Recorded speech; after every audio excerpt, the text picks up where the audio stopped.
In this video, I'm going to show you how to run a sample summary report for new samples on desktop. Starting from the home page, you can look up at the top level navigation under the sample item. Hovering over samples will create a drop-down menu, and let's click on the new samples item. This screen, the new sample screen, provides a list of all of the unviewed samples. Once a sample is viewed, however, it is automatically removed from the new samples list.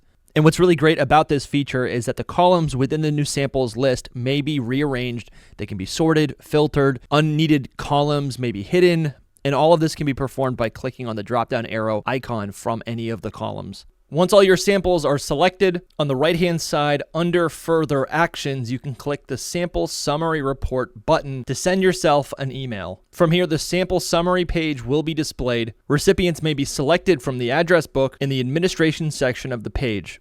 There are information icons for company, unit, and component, which displays their details. Feedback and additional comments may be added. From here, the summary may be emailed or exported using the Further Actions options. And that's how you run a sample summary report.